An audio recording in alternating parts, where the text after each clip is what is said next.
Hello and welcome to Focus on Israel and the Palestinian Territories. My name is Paul Calvert. Psalm 87 verse 1 and 2 says this: On the holy mount stands the city he founded. The Lord loves the gates of Zion. I'm with Luke Akehurst, the director of We Believe in Israel. Now Luke, what is We Believe in Israel? So We Believe in Israel is a pro-Israel campaign network. We are part of BICOM, the Britain-Israel Communications and Research Centre, which is the main Israel-focused think tank in the UK. And in 2011, BICOM decided it needed to be doing more to support grassroots pro-Israel campaigners in the UK. So my bit of the organisation was set up, We Believe in Israel. And it's a very broad coalition. It's for anyone that feels that they are a supporter of Israel. Doesn't matter what your political opinions are on any other issue or any other party in the UK or in Israel. Doesn't matter where you're coming from a faith angle. We actually have quite an even balance, really, between Christian supporters and Jewish supporters, and then the third and smaller group is people like myself. I come from a secular, non-faith-based political background, and we get everyone working together, doing all kinds of campaigning, from setting up local pro-Israel groups that run street stalls through to big national online campaigns where we're writing thousands of emails to MPs to try and persuade them to take a more positive stance. And when were you started as an organisation, and why were you started? So we were started in 2011, and the external factor is that in 2009 there had been Operation Cast Lead, which is the big and very controversial Israeli incursion and airstrikes into Gaza. And that made the pro-Israel community in the UK realise that there were some shortcomings that we had in terms of our ability to mobilise people at the grassroots, our ability to respond to anti-Israel boycotts in civil society, so in trade unions or the churches or the political parties or on campus. And we didn't have a network for getting calls to action out quickly. Particularly, we didn't have any system for getting people to let their local politicians know that there are a lot of people in the country that do care about Israel. There was a kind of internal factor as well within the Jewish community, which we'd seen in America, that the left and right wings of the Jewish community there were making more of their differences than their shared beliefs. And we wanted an umbrella conference where everyone that considered themselves a Zionist, everyone that considered themselves a supporter of Israel, even if they disagree on particular Israeli policies, that everyone could kind of come together and express support for Israel as a Jewish and democratic state. Is the BDS movement very big here in the UK? So the BDS movement, people sometimes talk about the UK as one of its hubs because of the UK's role in non-governmental organisations. A lot of big global charities and NGOs that are very critical of Israel are headquartered in the UK, and because English language media like the BBC and the Guardian and the Daily Mail isn't just, it might be media that is primarily British, but increasingly it's consumed at a global level because so many people are either from English speaking countries or at the least they have English as a second language. And whenever there's any kind of mapping done of anti-Israel activity around the world, the large anti-Israel organisations in the UK, particularly the Palestine Solidarity Campaign, play a disproportionately large role. I would say the boycott movement has made some progress in some churches, so it made some headway, say, in the Quakers and the Methodists, made quite a lot of progress in the trade unions, made progress in some, but not all, student unions. And then recently, obviously, we've had the huge phenomenon that we're trying to tackle the response to, of Jeremy Corbyn becoming leader of the British Labour Party. And he's clearly someone that has a long history of involvement in anti-Israel campaigning. But the flip side that I would say of that is BDS has not got a lot of public support. So all the opinion polling shows that it's about 10% of the public that, or maybe 12% tops, that believe in boycotts of Israel, and far less than that actually do anything about it, that actually go play a proactive role in boycotting anything to do with Israel. So economically, it doesn't really have much impact. People still buy Israeli stuff, and Israel's trade with the UK is actually really thriving and growing at a tremendous rate. But it adds to the idea of the political delegitimization of Israel, trying to make out that Israel is not a normal country and you shouldn't have normal relationships with it. And it's very hurtful particularly to the Jewish community here, who feel deep personal and family connections and religious connections to Israel. The idea that someone would boycott the only Jewish state in the world is so hurtful and distressing to Jewish people that even if it doesn't have an economic impact, there's still a good reason to try and campaign against it. And of course they use certain words as well, like apartheid. Is that to send the wrong message too? And is this a sort of form of anti-Semitism? So again, those words, so let's say that three of the ones that we study when we do opinion polling are allegations to do with Israel being apartheid, to do with it being racist, to do with it being colonial. They don't have that high a cut through with the British public. It's maybe, I think the most recent polling I've seen said maybe a fifth of the public associate those words with Israel. We think it's a totally false allegation, the apartheid one. It's really a shameful thing to try and tar Israel, which is the world's only Jewish state and has a 25% Arab minority who have full political and civil rights. There are Arab diplomats, there are Arab police, there are Arab members of the Knesset, there have been government ministers.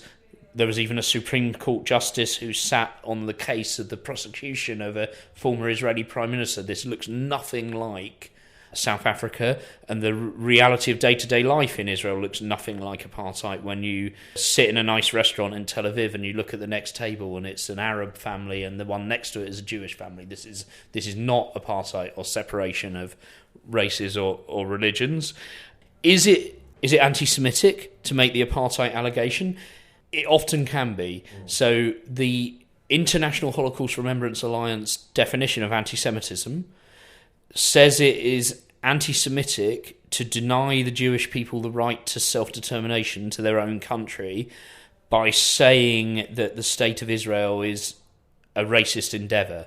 So if the people that are making the apartheid and racist and colonial allegation are making that about the very foundation of Israel, they're saying that the idea of Jewish people having their own state is inherently all those things. That's anti-Semitic. If they're just attacking the current policies of the current Israeli government, I think that is the apartheid allegation is a false one. It's a really politically unhelpful one. It drives the two sides apart in the Israeli-Palestinian conflict rather than helping to build bridges, but it doesn't pass the IRA definition threshold of anti-Semitism. I'm sorry, that's a bit of a technical argument, but when I think we have to be really careful in the same way they're not being careful when they bandy around allegations like apartheid. Yeah. If we are going to call out anti-Semitism, we have to be really specific about where it starts and where it finishes, and I'm happy to stick with the IRA definition, as that's the one that lots of governments globally have decided is a working definition of anti-Semitism. Of course, we can all criticise Israel for certain policies. Not everybody's going to agree, are they? Yeah, that's right. It's like, lots of people who are not so informed about the situation look at the security barrier and they go, it's an apartheid wall. It's, this dreadful wall. And I think we can all agree it looks ugly, but they will try to kind of make out that it's about Israel grabbing land and separate. There are very real cases of Palestinian farmers that can't get to their olive groves anymore, but they don't look at the other side of the question, which was, why was this thing built in the first place? Why on earth would Israel doesn't want to live behind a big concrete wall, or even in 90% plus of it is not a wall, it's a fence. It was built because of the Second Intifada, where there were the most horrific suicide bombings, which, if you've lived there for 18 years, you probably lived through some of it, where people walking into pizzerias, into Passover Seders, onto buses, and blowing up totally innocent civilians. Incidentally, blowing up Arab citizens as well as Jewish Israelis, and they could do that because you used to be able to just walk from the West Bank into major Israeli cities, and the security barrier means you get checked as you go through, so you can't go through wearing a suicide bomb. And it's immediately that it was built, the rate of attacks and the rate of deaths plummeted. So I think that's always a good example of something that superficially looks like something unpleasant that the Israeli government has done, and then when you drill into the reasons behind it and the actual impact of it, it was something that was done as a counter-terrorism method and has saved countless lives. Is there a lot of negativity when it comes to Israel here in the UK? So if you listen to the noise, and particularly the noise whenever there's a conflict in the region, like Gaza in 2014, you can come away with the impression that Britain is an overwhelmingly anti-Israel society. The letters pages of newspapers can be very anti-Israel. Phone-ins to radio shows can be. There will be big marches in the streets. There'll be mass mobilisations of people to make anti-Israel protests, and that can be very scary. But when we do our annual opinion polling, which, it's not us doing it, we commission Populus, who are one of the main UK polling companies, so it's a very scientific, authoritative thing. Actually, we find out every year, and it's been stable for about a decade, that the number of people who feel warm towards Israel and the number of people who feel warm towards the Palestinians is about balanced at about 20% each.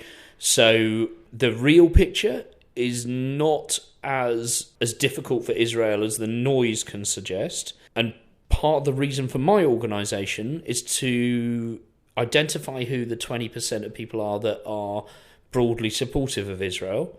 Clearly they're not all Jews, because Jews are only 0.5 or 0.6% of the British population. So there's a bunch of people out there that are coming at this from a Christian faith angle, or they're people like me that are secular but just understand the Jewish desire for self-determination and are politically supportive of that. And we're trying to give all those people that are instinctively pro-Israel a voice in the debate in this country and in the political process in this country, so they can take the affection for Israel that they have in their hearts, particularly if they're people of faith, and that they can express that within the political system. Now, you have many different campaigns. What sort of campaigns are you running? So just recently we did a petition about the decision by the Malaysian government to ban Israeli Paralympian swimmers from coming into the country for a Paralympic qualifying event, which got thousands of signatures, and we know that it contributed to the decision by the International Olympic Committee, by the IPC, the International Paralympic Committee, to pull the games out of Malaysia, because they actually interacted with us on Twitter. We tagged them in when we were promoting the campaign, and they replied and said, this is really serious and we're looking at it. And then a fortnight later, they acted. Another example is that Good Morning Britain, which is one of the big morning TV shows over here, which is normally very uncontroversial. It's like a kind of people sat on a sofa chatting. But they decided to run a poll on Twitter about Eurovision, and Eurovision being in Tel Aviv, and was it okay to boycott it. And we asked people on our email list to participate in that poll. And they took the poll down because people also complained that it wasn't something they should really be running an opinion poll on. But at the point at which the vote was pulled down, we were winning 60-40. 34,000 people said that they didn't believe in boycotting Israel. The next big campaign that we're going to be running, we work very closely with an organisation called Israel-Britain Alliance. One of our other big partners in that is Christians United for Israel. And we're going to be running a campaign about Israel Apartheid Week, which is something that happens on UK campuses, trying to portray Israel as apartheid.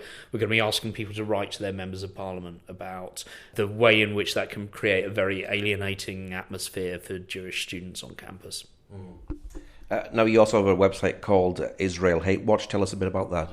Yeah, so Israel Hate Watch is our second website, and the idea there is to catalogue and shine a spotlight on hatred of Israel that manifests itself in the UK, at a street level or on campus or wherever we encounter it. It could be things that people say that get filmed if they're out in the street. Could be the offensive placards that people bring on a demo. Could be motions that get passed in different organisations. And some of this stuff is also anti-Semitic, but we don't limit it to stuff that breaches the IRA definition and is anti-Semitic. We're also interested in stuff that is just expressing irrational hatred of Israel. So it's a website that one day I'd like to shut it down because there's no longer any of that in the debate. It's tragic that we have to have it. But while this kind of horrible discourse exists, which incidentally I think is very, very unhelpful to the Palestinians, doesn't help anyone understand the plight of the Palestinians or their needs in the world or their aspirations to a state, to have that expressed as like hatred of Israelis. But while that anti-Israel hatred is out there, we're using that website as a place to keep a record of it and help the public to understand how this kind of discourse is not acceptable or helpful in the debate. Is this organised hatred? It's a mixture. So some of it is individuals. I think, tragically, while social media is kind of great for helping people to hold politicians to account and to express their views, it has also enabled really nasty anti-Semitic tropes connected to Israel that were previously lurking in the undergrowth of political debate. It's enabled those tropes to propagate very fast, and individuals pick them up on social media and run with them without fully understanding them. For instance, last night I was reading views expressed by a member of the Labour Party who was unhappy about the Labour MPs that have defected over anti-Semitism. And this guy's response that he put on Facebook was to start going on about this was manipulation of politics by Jewish bankers who didn't want a socialist government. And he literally started talking about the Rothschilds. He also threw in the Rockefellers, which is a bit odd because they're a Christian American family and nothing to do with...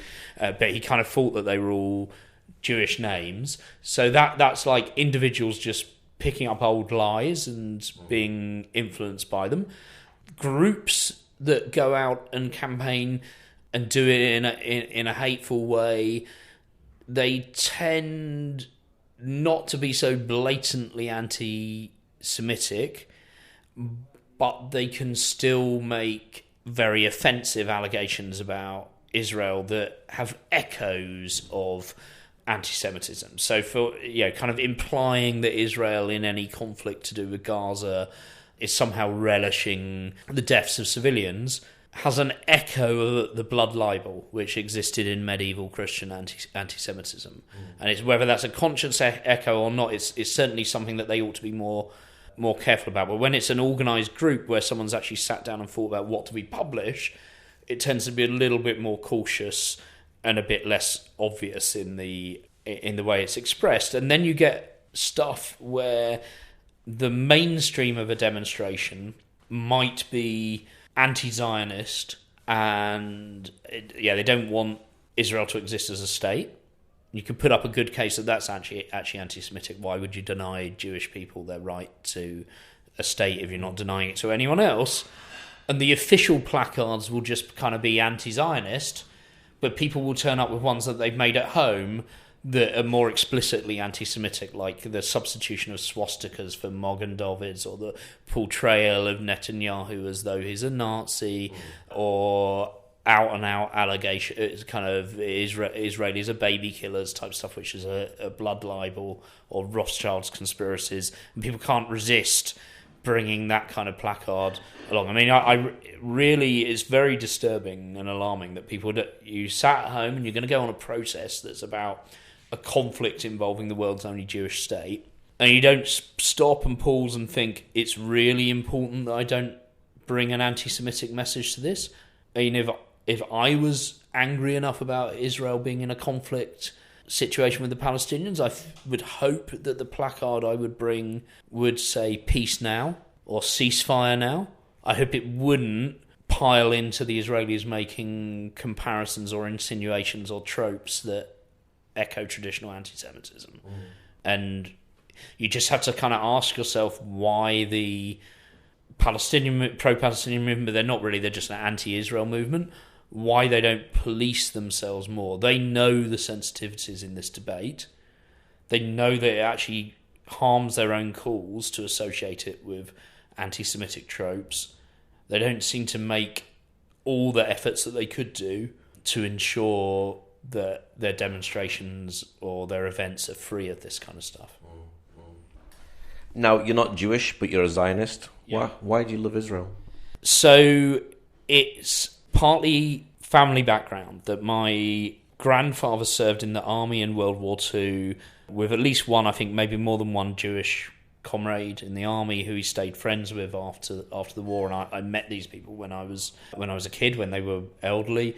And I think he also had Jewish colleagues or taught in a Jewish school at some stage during his teaching career.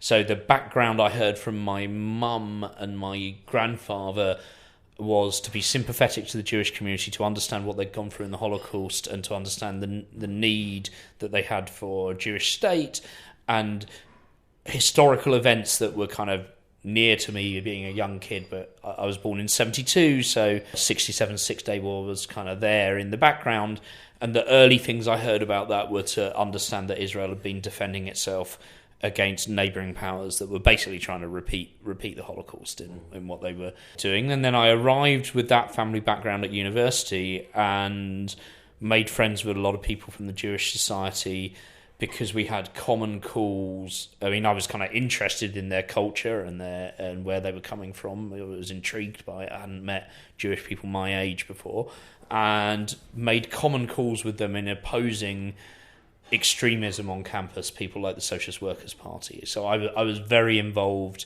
in the student wing of the Labour Party, and we considered it part of our political responsibility to show solidarity with Jewish students on campus when they were facing anti-Semitism or facing anti-Israel boycotts, etc.